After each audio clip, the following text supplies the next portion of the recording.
So Sayadaw said that the Vipassana rule, only if one observes at the moment of arising will one see sabhava for sure.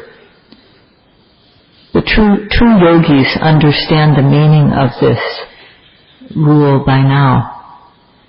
To know sabhava, to know the true nature of phenomena, when they arise, one simply observes the phenomena. And when one does so with observing power, one sees the individual sabhava, or true nature of phenomena, each one with its own nature.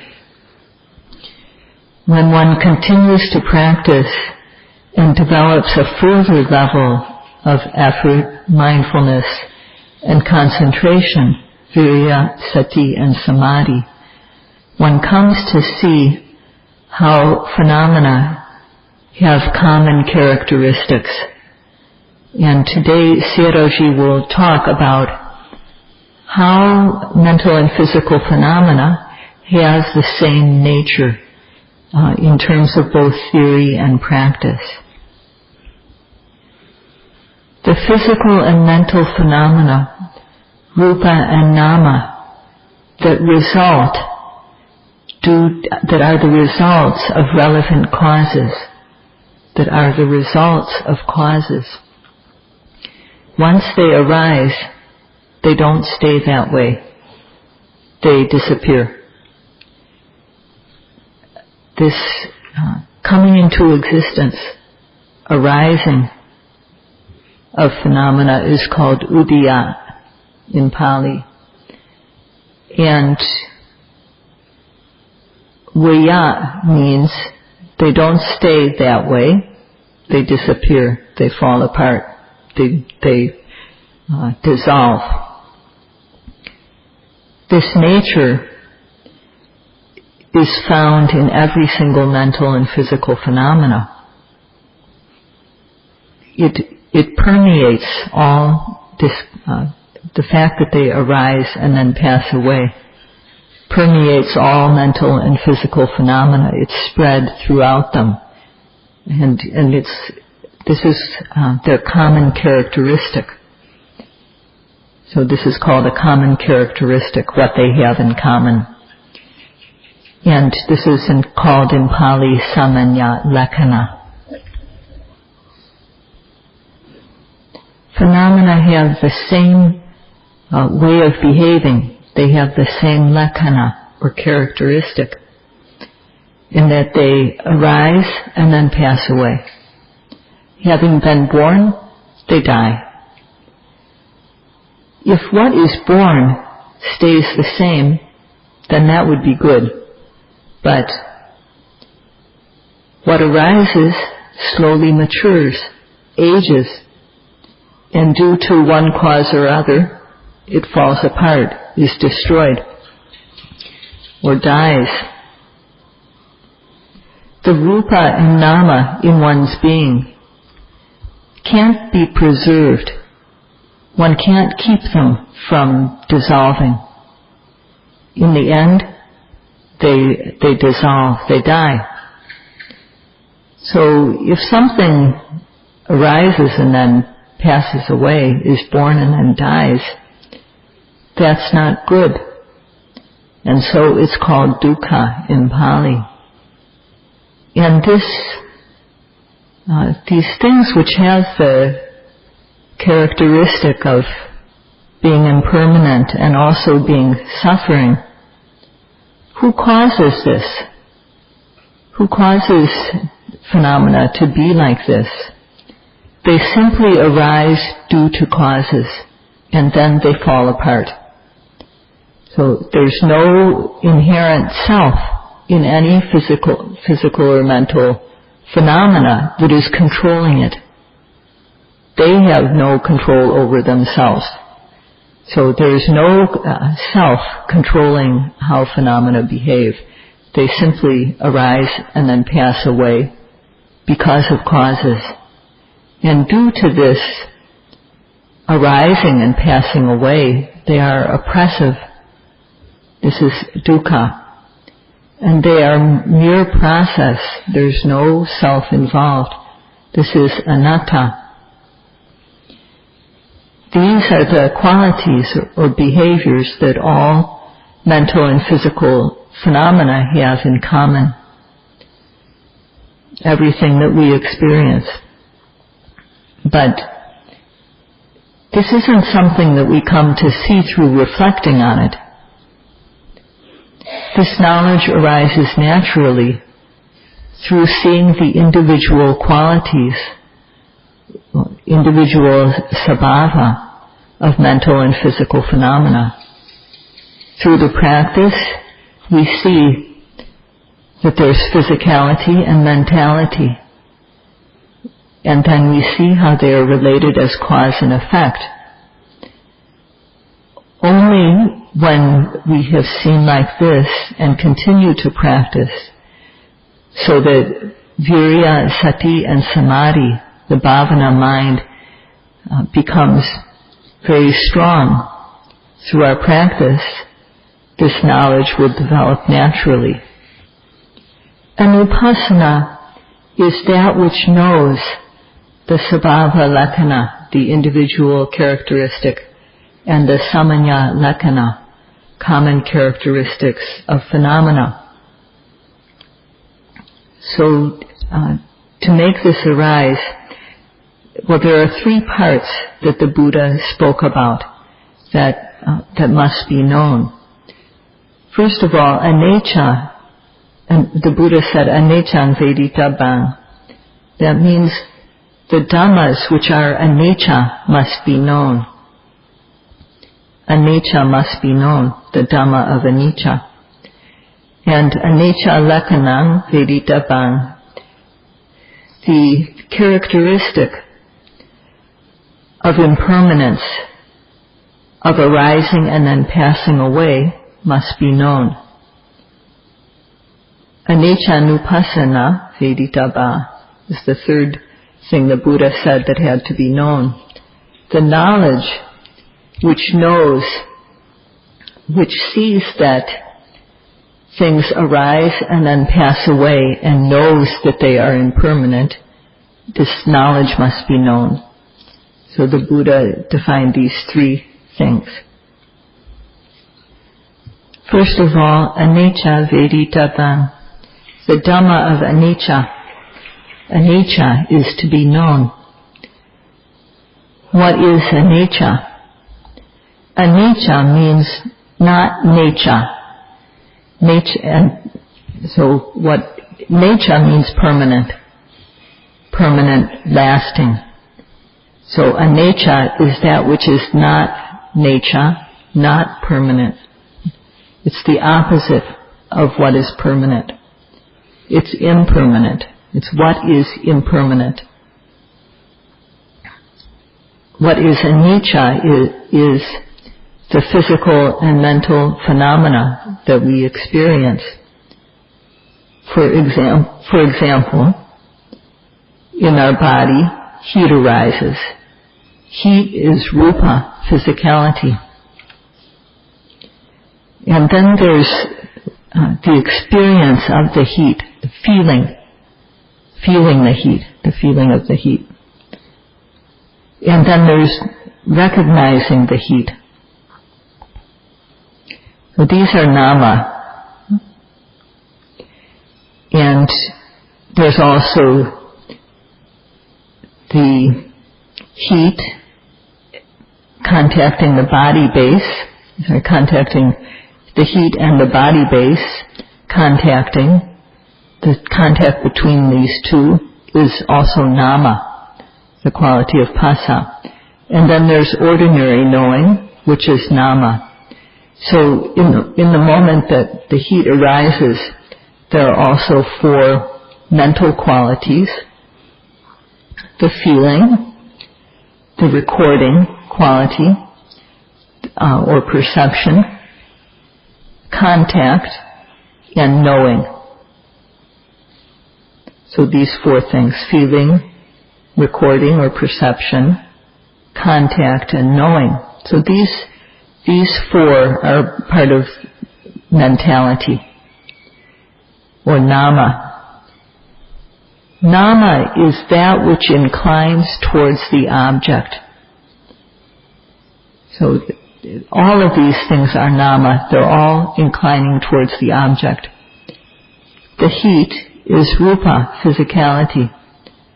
There are many particles of heat, and also hardness, softness, coolness. And these many particles are all mixed up together in a lump. And this is rupa. So it's said that anicca kanda pinsakang.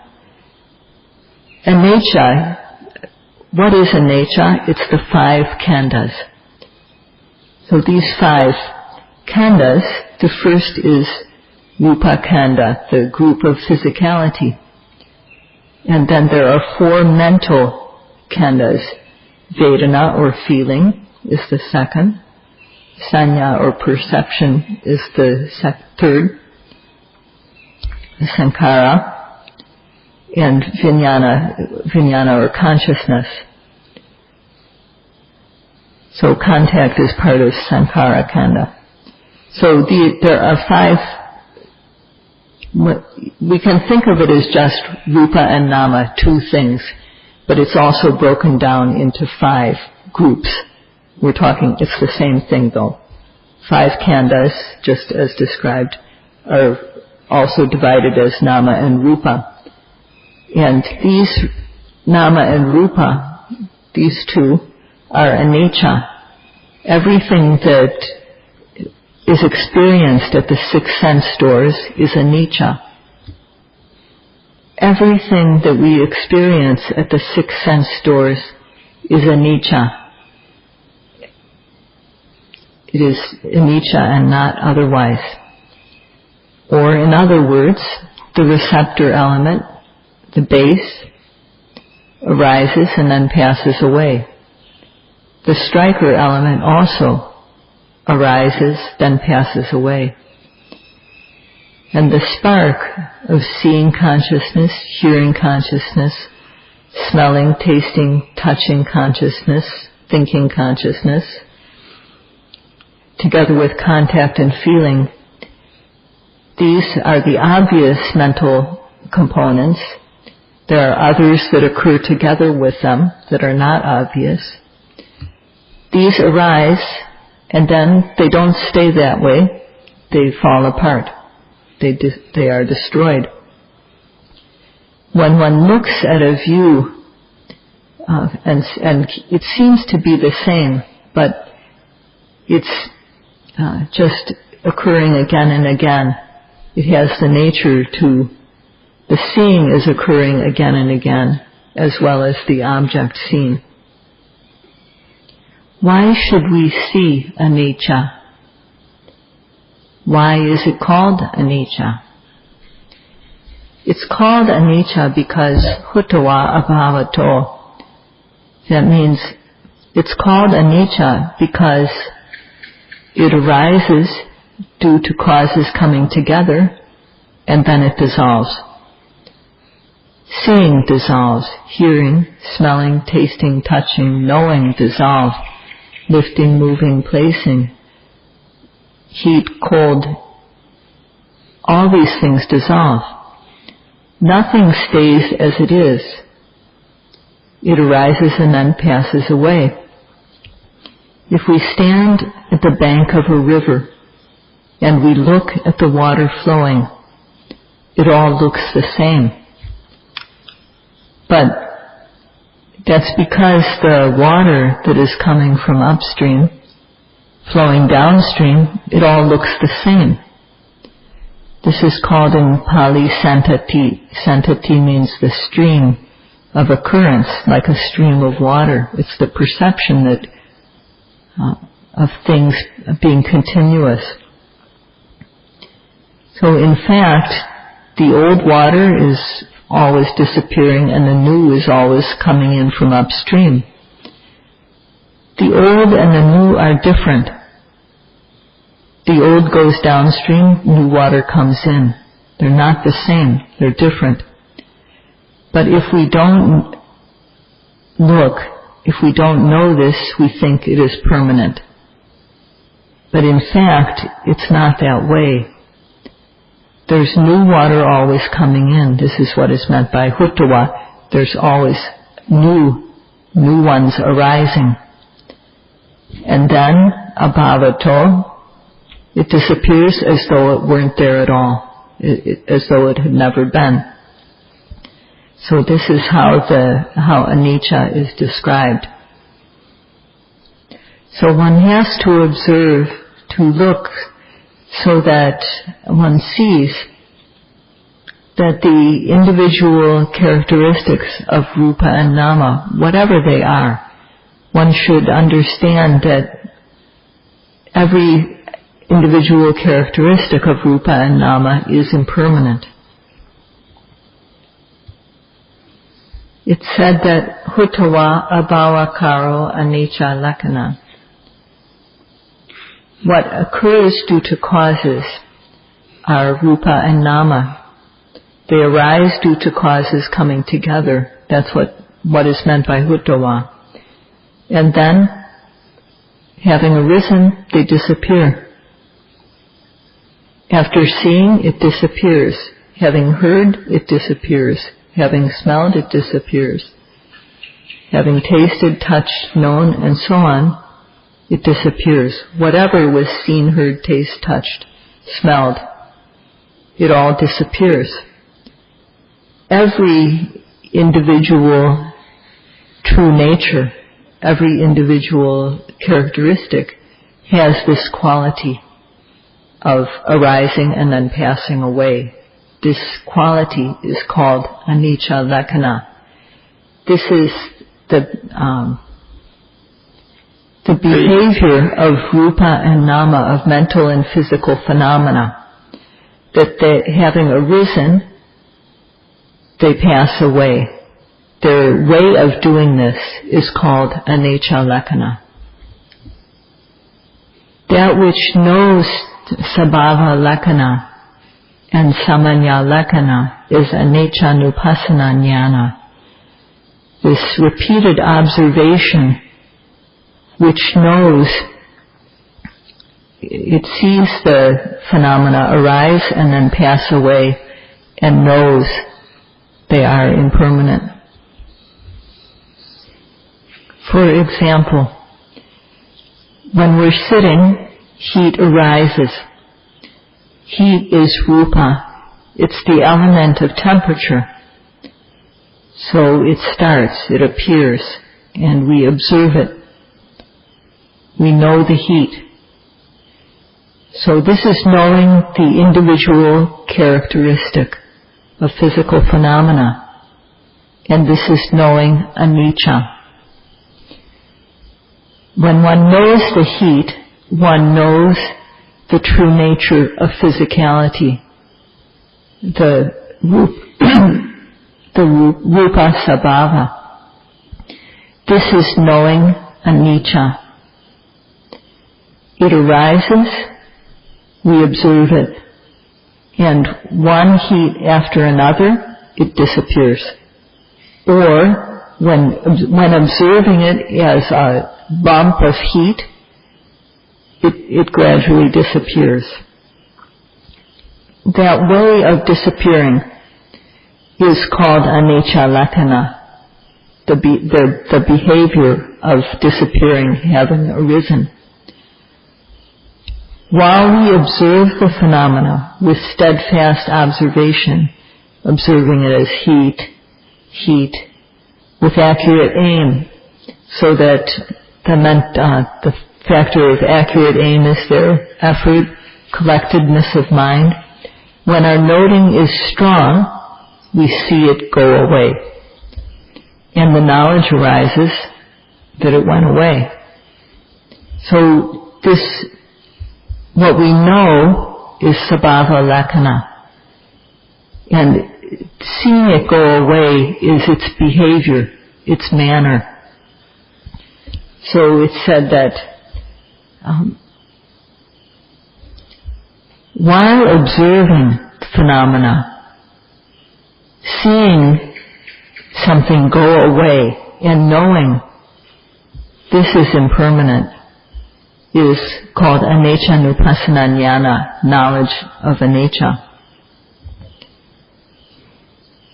So this is knowledge that does not arise due to thinking about something or reflecting or combining instruments and examining through other means.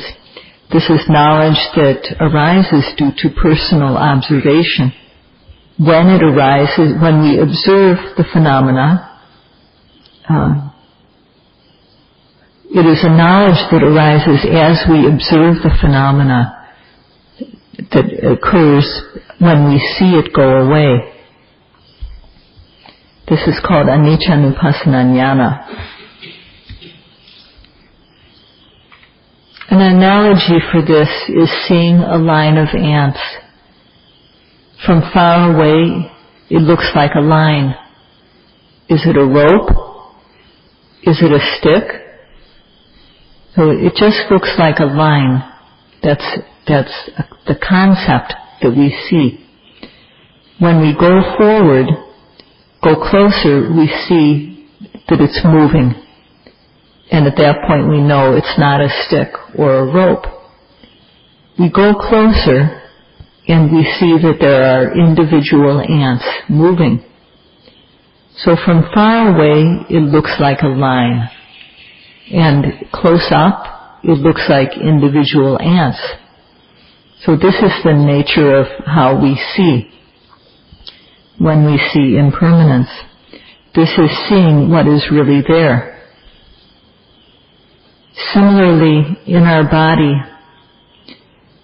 there's hardness, coarseness, softness. All these things are anicca. That they arise and disappear is anicca lakkhana. And knowing their disappearance is anicca nupassana. Sometimes what we feel is a hard lump of heat. And as we observe it, we see it go away. So we are knowing Patavi, Tejo, Vayu, and Apo. We are knowing the four elements.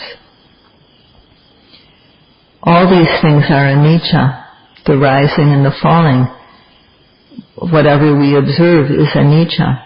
When we continue to observe, we see that there is stiffness and then it disappears. There's tension and then it disappears. So when we know the disappearance of the object, then anicca nupassana is occurring. In one's body, itching arises here and there. And there's also feeling good or bad. So there's sensations arising in the body and also feelings in the mind. These things arise and pass away. So these are anicca. And the fact that they arise and pass away is anicca lakkhana. The behavior of arising and then passing away is anicca lakkhana, the characteristic of impermanence. And when we observe them and see them go away, this is anicca nupassana. So the seeing occurs and then disappears. Hearing occurs and then disappears. Smelling, tasting, and touching occur and disappear. When one observes and sees this happen many times, only when we note at the moment of arising do we see sabhava for sure. And when we see sabhava clearly, we come to see samanya, the common characteristic. When we see phenomena arising and then passing away, this is anicca nupassana. Only if we observe at the moment of arising do we see sabhava for sure. So due to observation at the moment of arising, we see sabhava, the true nature of phenomena. And if we see sabhava, we will come to see their arising and passing away. The meaning of the word vipassana, V, means that one observes individual sabhava and sees their arising and passing away. Vipassana is the knowledge which can observe individual sabhava and see their arising and passing away, see their impermanence and other characteristics. If one doesn't see how things disappear, each in their own time, then one will believe that things are permanent, that they are lasting. When we know how the object arises and then passes away, this belief is uprooted temporarily. And also pride, mana, is also dispelled. It's not done away with permanently, but in the moment of knowledge, these belief in permanence and pride are dispelled. We have to develop this knowledge repeatedly, observing individual characteristics which are arising due to cause and effect. As we observe the true nature of phenomena again and again, in addition to seeing the true nature, one will see how they arise and then disappear. One will see their impermanence, and this is the start of Vipassana knowledge. The physical and mental phenomena which arise and pass away are simply suffering, unsatisfactory. They are born and then die. They born and die and then die immediately. Being born and dying just in a moment. What dies or falls apart can't be considered good. And these things which arise and pass away, they don't behave as we want them to, and they also have no inherent self in them that is controlling them. So they have no inherent self. The physical and mental phenomena that we experience are like a person that has 3 names or goes by 3 names. That person, this rupa and nama, arises and passes away. So it's called impermanent. And it's oppressive in arising and passing away. So it's called dukkha, or suffering. And it's mere process, just empty of an inherent self. And so it's called anatta. All these three names refer to the same thing, this nama and rupa which arise and pass away. This nama and rupa which is inherently no good. This nama and rupa which is just dhammas, just mere process. All these 3, rupa and nama are all these 3 things. So to come to know the individual nature of phenomena, one simply has to observe, applying the practice. Applying one's effort and mindfulness, one gradually comes to know, first of all, seeing that there is mentality and physicality, and then seeing how they are related as cause and effect.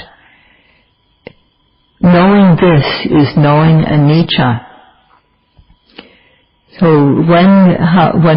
when we continue to observe, we come to see how these things are, how this phenomena, which is anicca, arises and passes away.